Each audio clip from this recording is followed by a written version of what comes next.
Good afternoon, everyone, and welcome to this week's Facebook Live event, which is all about how to improve the health of your website and get more leads.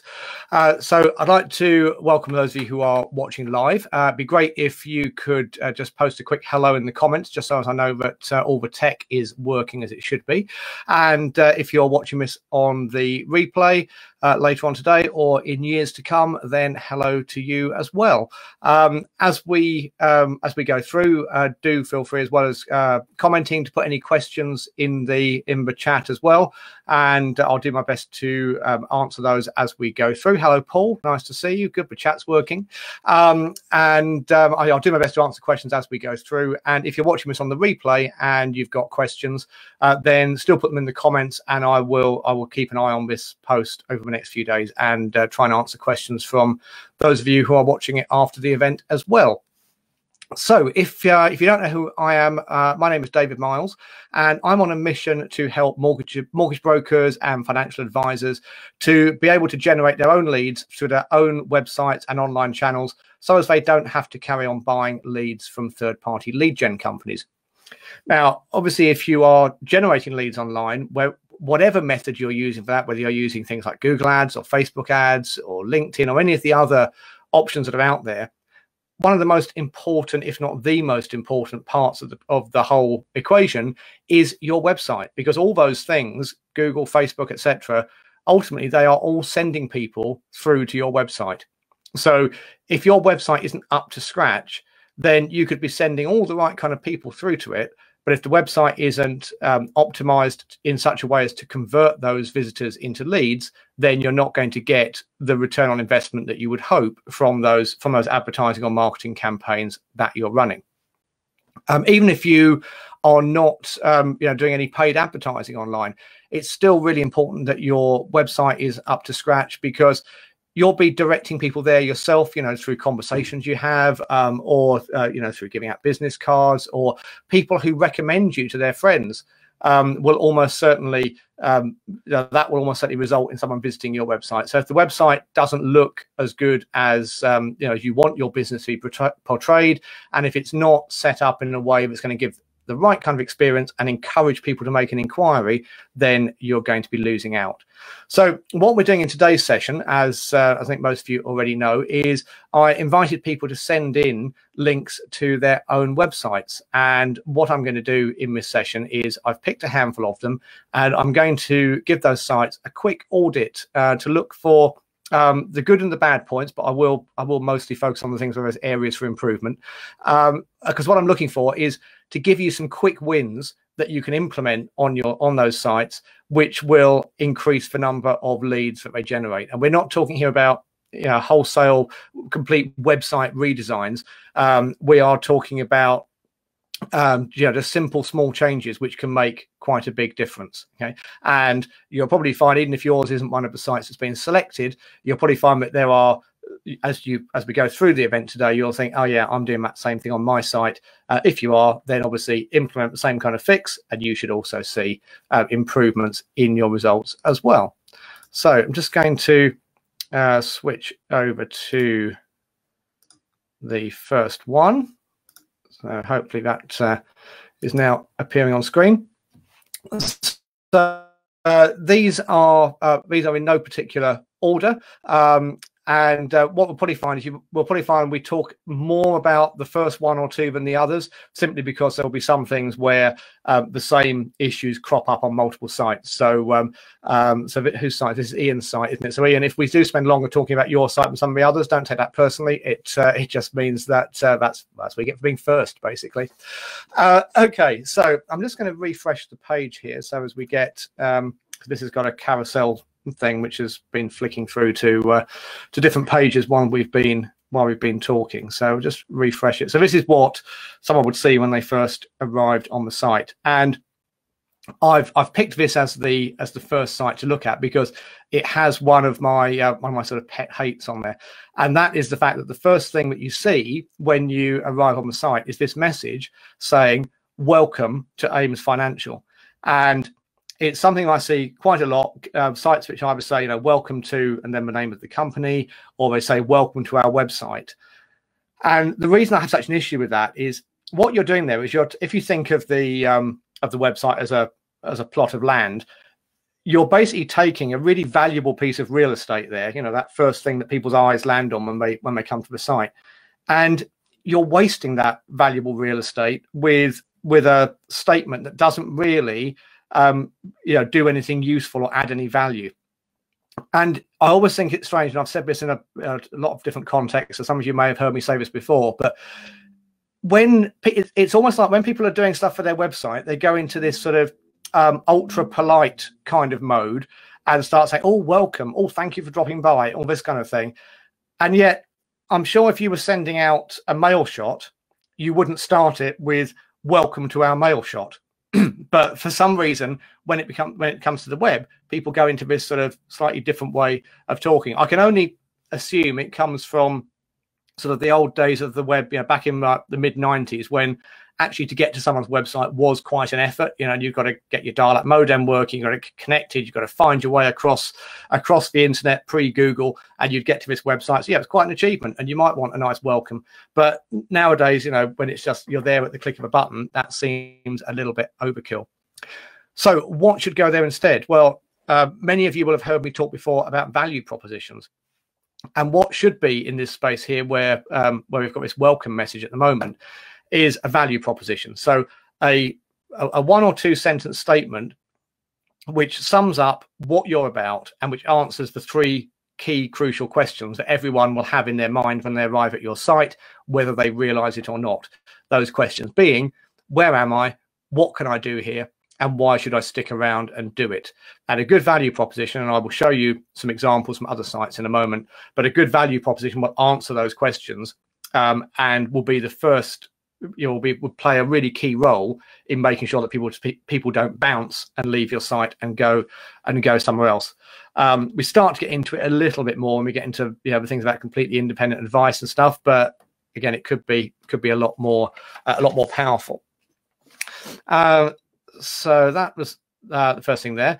Then we get down here to, so now we're coming more into the kind of thing that might have the makings of a value proposition about it. So we've got this sentence here which says, AIMS is an innovative, independent practice of like-minded individuals that can help chart the best course through the plethora of financial products in the marketplace.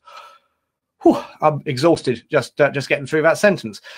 So what is it actually saying? There's a lot of words there, but what message, what meaning is it actually conveying? And I think the thing is really, though it doesn't really answer any of those questions. Well, it answers the question of where I am. So I'm at our financial advisors. Well, actually, I'm at an independent practice of like-minded individuals. So it's even not 100% clear that I'm at the website of an IFA. But it doesn't really tell me what I can do there, and it certainly doesn't tell me why I should stick around and do it, rather than clicking the back button, going back to Google and trying someone else instead. So I think some much simpler, plainer language is needed here in this messaging. I mean, even things like-minded individuals. Well, does that mean that all of you who work at AIMS are all like-minded and all similar to each other? Or are you trying to say that you are similar to me, your potential client? I imagine what you're trying to say the latter, but it doesn't necessarily come across like that. So then we come down the page a bit, and we've got obviously all the selection of different products and services laid out. So that's, you know, that's quite nice. We can see at a glance. We can now actually finally start to see what it is that's on offer, and it's quite clear. And I like the fact there's icons illustrating each one and whatever. So let's go into the mortgages one, as I know a lot of people on this call are only mortgage brokers and aren't doing all the other financial advice stuff as well. So let's go into here. I'll just get rid of the cookie message. There we are. Right. So here we are on the mortgages page, and we get down to this bit here. So whether you're a first-time buyer, moving home, looking for your home, we can help you. Now that's okay, but I feel that can be made more powerful by emphasizing actually what can you help me do, because you've covered quite a lot of different bases there. You know, a first-time buyer and someone who's looking to reduce their mortgage payments, they're two very different types of client with different needs and different desires in terms of what outcomes they're looking for. So I think that could be beefed up a bit, again, into basically a value proposition specifically for the mortgage side of what you're doing.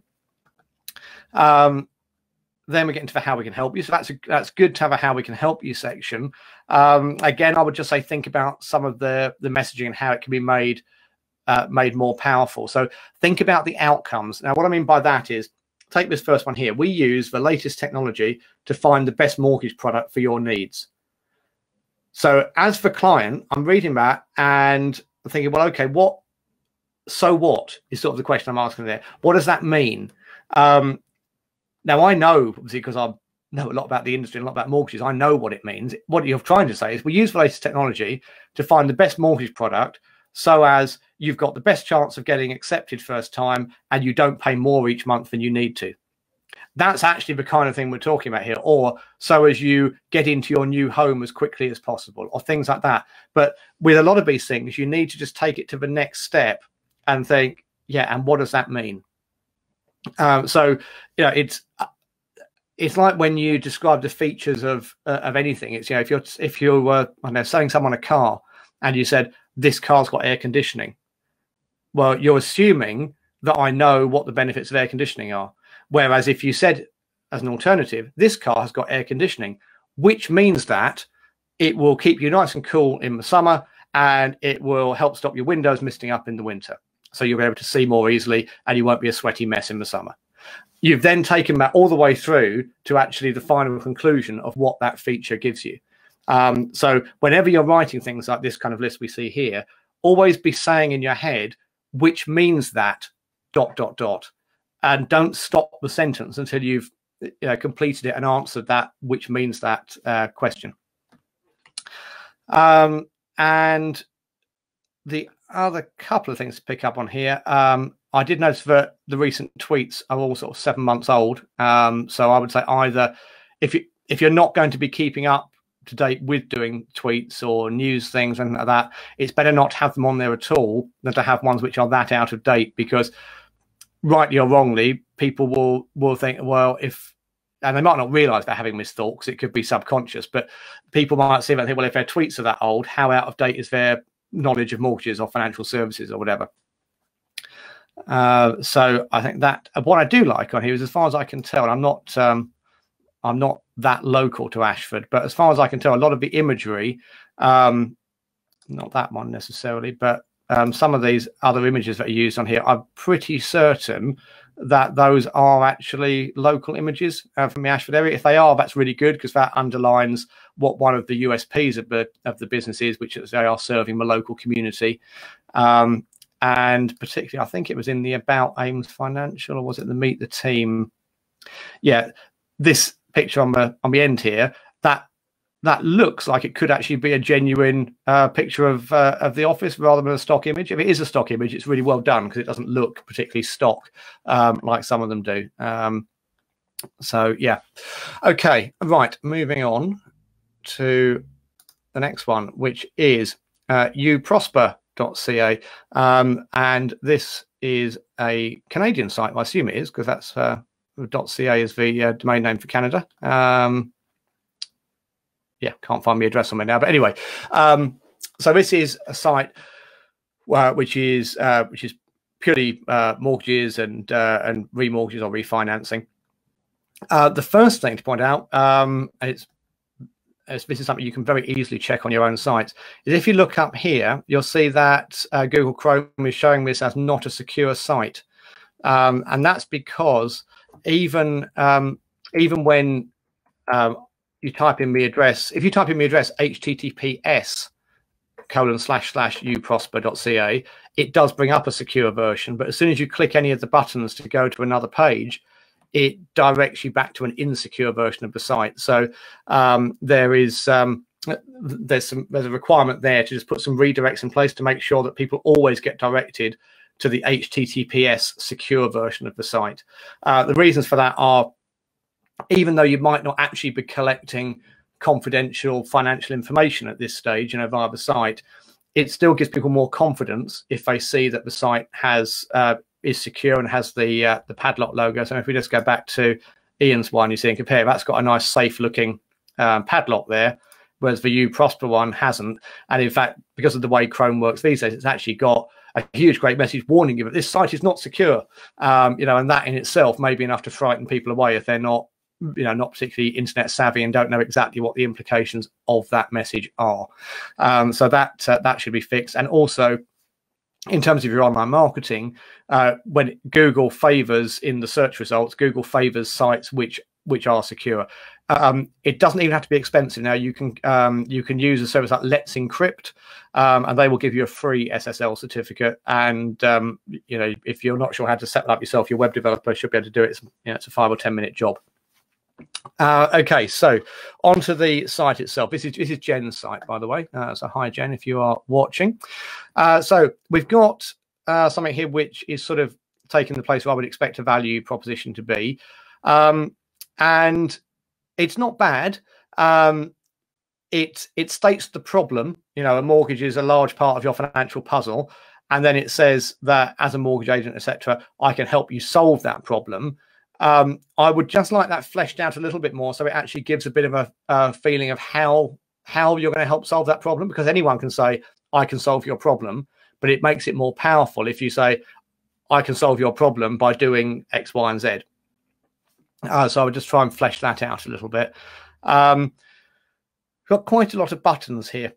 So buttons generally referred to as call to action buttons or CTA buttons. So buttons are used to encourage people to take whatever step it is you want them to take next. So something like book consultation is clearly a call to action button, because ideally if someone comes onto this site, what you want them to do is to book a consultation. It's generally best practice to only have one call to action, or if you have got more than one, at least make it clear which is the most important one, because it's a thing that's been proved in various experiments with websites and things, that if you give people too many choices, whilst you might think everyone likes to have lots of choices, actually we don't.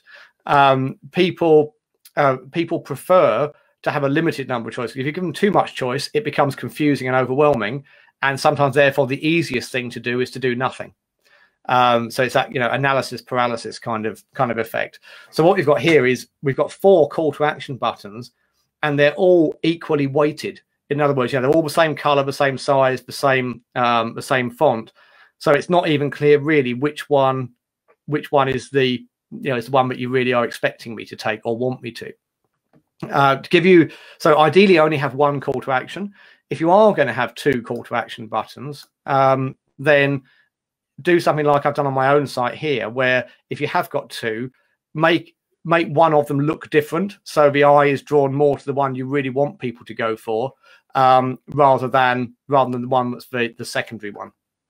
Okay. So then I like the idea of having a how it works. There's a couple of the sites that got that kind of thing, and I'm a big fan of having the nice, simple sort of 3-step or 4-step process that shows how something works and makes it all look nice and simple. And yeah, what I would say, the main thing I would say on this page is that book consultation is coming very early on in the conversation. When I say the conversation, think of your web page as like having a conversation with your potential client, and by asking them to book a consultation that early in the conversation, you're coming on a bit too strong, a bit too soon. Those of you who were on the live stream I did a month or so ago, remember I talked about how online lead generation has a lot in common with relationships and dating and stuff like that. And I use those kind of analogies. And again, asking for the consultation straight away is a bit like asking someone to move in with you before you even had a conversation with them. So just have a think about how you can maybe change the order of things a bit here. When you do click on the book a consultation, again, I like the idea of online calendars. Yeah, a lot of you will know I use the same kind of thing on my own site, and it works really well. But what my feeling here is, because we just click there, it's very stark, and there's nothing telling me what to do next. And I can't emphasize this enough. You need to assume that people who are coming to your site are a little bit lazy or a little bit stupid or both. So don't assume that anything is obvious. And if you want them to do something, really spell it out very clearly what it is you want them to do and why they should do it and what will happen afterwards. So just having something above this saying, you know, select a date and time below to get your free half-hour mortgage consultation with one of our experts, or whatever, something that just introduces this, because otherwise it's a bit of a jump from, we go from this page here to that booking calendar. It's almost like we've left the site and gone to a totally different site. So just try and get that a bit of a smoother journey. And then I'll take a quick look at the mortgages pages on here. Okay, so my comment on here, the biggest thing that strikes me is that where we've got the headline, the value proposition type of stuff here, it's really hard to read because we've got black/dark grey text on a light grey house in the background. So whatever it is you're saying here, however great it is what you're saying, it's not really going to be read because of that. What I do like about the message, if I highlight it, might make it easy for you to read it on the live stream. So it's actually saying no one wants a mortgage, it's a home we want, or an investment. I really like that because I'll have had this conversation, I'm sure, with some of you who are watching, the fact that you're selling mortgages, but that's no one wants a mortgage. No one ever woke up one morning and thought, oh, what I really want to buy today is a mortgage. It's not an exciting purchase. What they want are all the things that a mortgage potentially gives them, like a bigger house for their growing family, or or if it's a remortgage, they want the fact that it's going to give them more spare cash to do nice things with and things like that. So I like the fact that this is acknowledging that truth, but yeah, it's just a shame you can't really read it without making quite a lot of effort. And then we got down here, yeah. So then the other thing, again, think about the conversational journey. We're talking about mortgages, but then we've got the option to jump off and do some different things like destroy our debt or build our wealth. We've got things here which are about renting investment properties. So I'm assuming these are all kind of blog posts, but they're kind of, by being in this position here, they're kind of a distraction. And then suddenly we're talking about refinancing. So there's not a clear journey. It's all very all over the place, and therefore a bit confusing. And was there something different if we? Oh no, that was the same thing. Okay, just gonna quickly have a quick look at see if there's any questions coming in there. Oh, Ian says Ian from Ames confirms they were all local images. So now it turns out my knowledge of Ashford is better than I thought it was. And Chris says, interesting question, Chris. Chris says, would you use consultation or soften it with book a call? So as in where we've got a call to action, like it was book a, what was it, book a call. Anyway, the point is with many of these things, there's not a right and a wrong answer. With any of these things, I would always recommend that you test it and you see which gets the better take up rate. I would it depends as well what you're actually offering. I would probably say book a consultation because it wouldn't necessarily have to be via a call. If you've got multiple options and people can have a chat with you on Facebook Messenger or WhatsApp or something, then probably a consultation. If the only thing you're offering is a call, then it's probably going to be better to be actually upfront about that and say this is an actual call.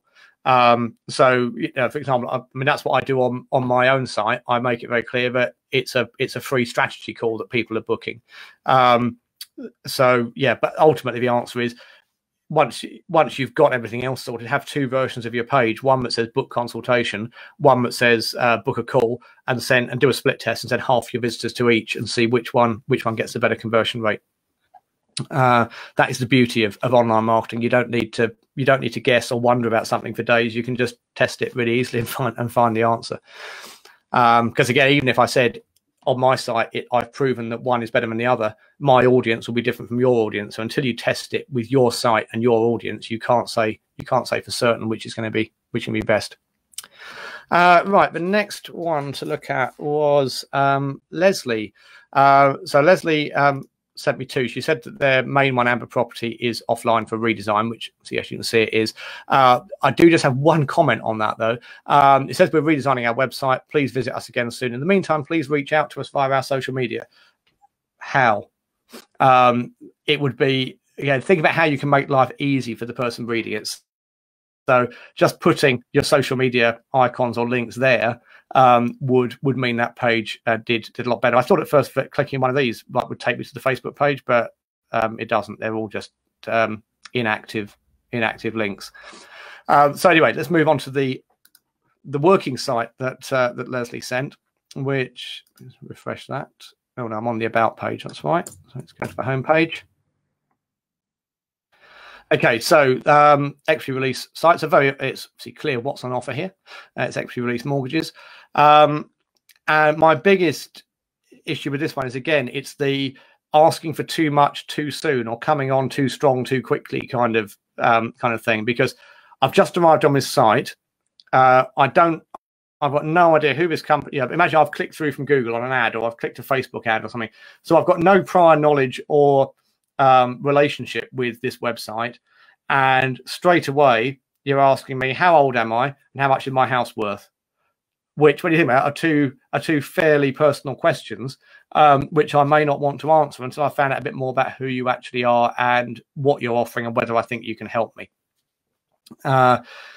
It's good, however, that you've got the USPs clearly highlighted, but again, I think I would, before starting about, own homes at your home, use cash as you wish, I'm not even quite sure what we're talking about here yet. So I would have those kind of things a little bit further down the page, a little bit further on in the conversation. So talk about what it is you're offering, and then reinforce the benefits rather than doing that first of all. And the other main thing I wanted to say on this one was, where's it gone? Oh yeah, it was actually on this form itself. The button that you click to fill in the form. Now, this may have applied to some of the other sites we've looked at. I can't remember, but it will certainly, I'm sure, apply to the sites of some of you watching this. That when you have a form, it's really common for the button to say submit. And yet that's one of the worst things that you can put on a button.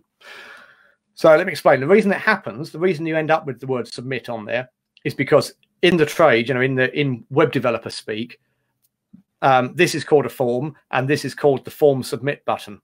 So if you go to a web designer and say, put me an inquiry form, on the page, if you don't give them any other instructions, the likelihood is they'll just put the word submit on the button because it's a submit button. Now, the problem with that is it's not a very good call to action. I often describe it that there are kind of 3 levels of call to action that you can put on a form button. So you could have a neutral call to action, and we've got an example of one of those down the bottom here. This form here just says send. Okay, so that's nothing special, but it does what it says. It's just kind of neutral. Ideally, you want a positive call to action, which reminds people why they're filling in the form in the first place and reinforces the benefits of doing so. Something like send me my free quote, or book my consultation, or send me my download. Those kinds of things that remind people why we're doing it. Those are positive calls to action. At the other end of the spectrum, though, submit, I think of as quite a negative call to action, because think about the connotations of the word submit. If I'm submitting this, if I'm submitting to you, the website owner, that immediately applies an unequal relationship. You're up here, and I'm submitting to you, so I'm inferior to you. And again, although all this might not be thought consciously by the person reading it, that is the subconscious thought process that could well be happening. So if you've got submit on any of your buttons, really easy to change those, and you may well find that just that on its own increases the number of people who fill in a particular form, remind them what they're going to get from it. Right, okay, so I had a couple of late submissions which I haven't looked at in any great detail, but I will just flick over to them now. So the first one here was Shaw Financial Services. So, Lewis sent this in. So when I've deliberately not done anything other than just go to the page, and that's because, again, when I went to it, a pop-up actually appeared saying, welcome to Shaw Financial Services. Well, we talked about welcome, but more what concerned me this was, again, you're asking me straight away to book an appointment. Have you ever been to one of those networking events, real world ones, back in the pre-COVID days when we did that kind of thing? I've been to events like that where you walk in and there's one guy there, and it's the guy that everyone's trying to avoid talking to, because what he's doing is he's got a stack of business cards and he's going up to everyone who walks in the door and going, have my card, have my card, have my card. And you've barely, you've not got in the room, you've not got a drink, you've not taken your coat off or anything.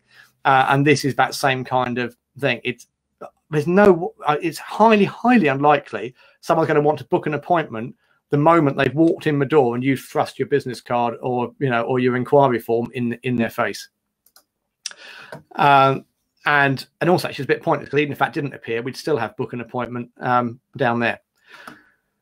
Right, anyway, so let's get rid of the cookie message. Right, so independent mortgage advice, quite clear what's on offer. That's good. I like the idea of saying top rated. It would be good to quantify that as well, though. Top rated by whom? By your clients or by independent reviews on Trustpilot? Which of those has more credibility? So if it is something like independent reviews on Trustpilot, then actually say, rated 4.7 on Trustpilot, so quantify it, then it becomes more believable. I would say this bit here falls into the sort of classic mistake of making it very much about you, the business owner or the company. So it's, we can do this, we can do that. Turn it around a bit to be client first, client centric. So even at the very least, if it was just, if you're a first time buyer looking to get on the housing ladder, we can help you do that, rather than leading with all about you. Okay. So that's a couple of things on there. Right. So here we get down to the thing actually with the reviews. So I hadn't got this far down the page before. So the reviews are actually genuine third-party reviews on Google reviews in this case. So I would try and actually weave that into the value proposition a bit, just to make it a bit more credible. And I'm conscious of time, so I'm just going to rattle on very quickly to the final one that came in. Was this one? Hattie sent this one in, and I'm just going to say one thing on this one, Hattie. I went to the contact page, and your form is broken, and I've shown that not to make you feel stupid or to pick on you or whatever, but to illustrate a really common point that so many business owners never look at their own website.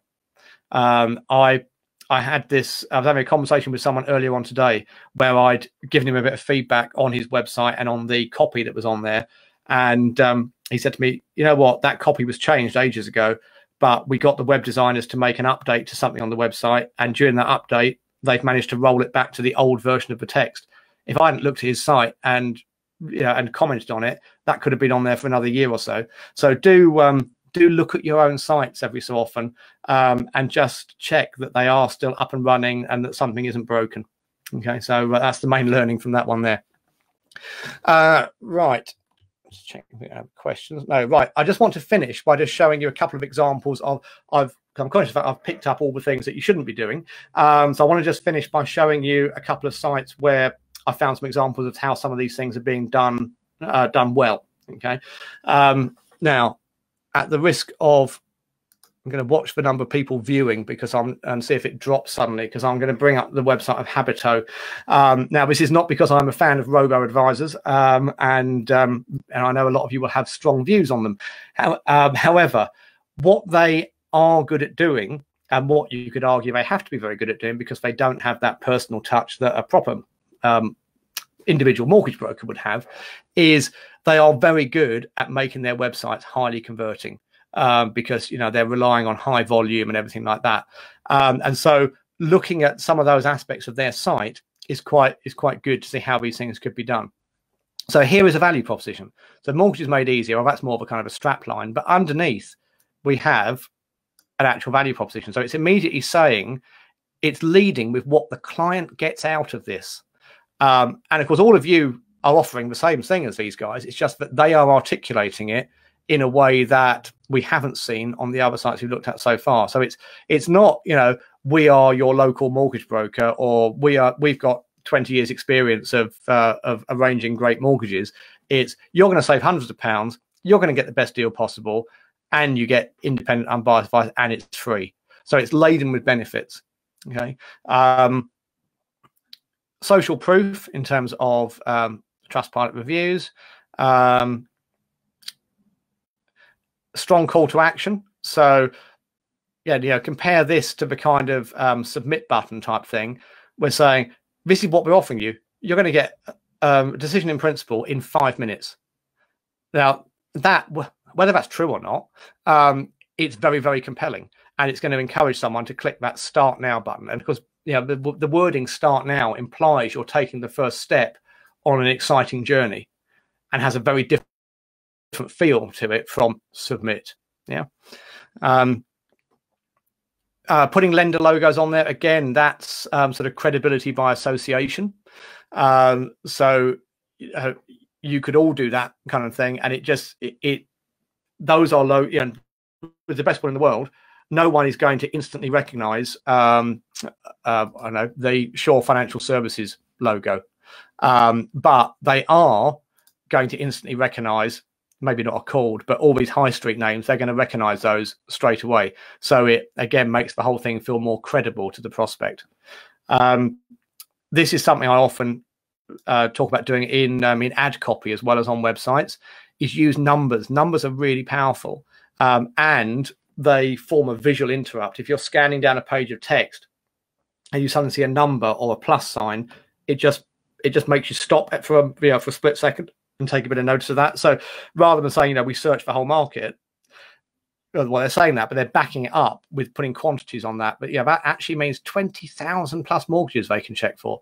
No way could you check all those mortgages yourself, Mr. Client. We can do all that for you because of our amazing systems and blah, blah, blah, blah. Again, more social proof down there. And again, you've all got, well, most of the sites have got sort of team photos, about us pages and stuff. But again, notice the whole thing with this site is everything you need is actually accessible on the home page. So without going to another page, you can read the value proposition, you can get the social proof, you can respond to a call to action, more social proof, you can meet the guys who are going to be doing the work for you, and you can sign up for the newsletter. So it's all there in one place. Similar kind of thing with Trussell. Again, pick them because they are a big company that put a lot of money into this, but you can actually do all these same things yourselves without having to put loads and loads of money into it. So again, leads with their main USP is fee free. That might not be your main USP, but it doesn't have to be. Whatever your main USP is, you should be leading with that. Again, what they're really offering is the fact it's free advice and it's fast. So again, rather than just saying fast, by saying 15 minutes, that quantifies what fast is, because different people have different ideas of what fast is. And we could save you money, we could save you over $4,000 a year. Again, that is a far more powerful statement. Obviously, you can't just make up the numbers, and they've got in the small print how they've come to them. But that's something I would say you really need to focus on, is coming up with those powerful value propositions, which are going to differentiate you, not just from these guys, but from all the other sole trader or small business mortgage brokers that are out there. I could go on for ages with this. I'm conscious of the time though, so I'm going to stop there. If there are any sort of final questions on any of it, then do pop them into the chat. If you found that useful, actually, again, just put a comment if you'd like me to run a session like this again, or if maybe some of you perhaps who are a bit shy to submit your site for the very first one. Now you've seen that hopefully I'm not too unkind about them, and you would be up for having yours reviewed in another one, then put a message on there, send me a link in, and if there's enough interest, we can do another one of these sessions in a few weeks' time. So yeah, I think that's probably all I need to say on that. I hope that's given you some useful tips. Hopefully you can see that they are all things you can change quite easily without having to spend a fortune or get a whole new website. And if any of you want some specific advice, post something in the group, or in fact, actually, if you would like some advice from me on your site, put a link in the group. But also, if then other people can chip in as well and say what they think of it, because mine is just one opinion, and the more opinions you get, potentially the better. So thanks very much for joining us. So if you're watching this on the replay, feel free to ask questions, and I'll come back to those as soon as I can. Thank you very much, and I will see you next time.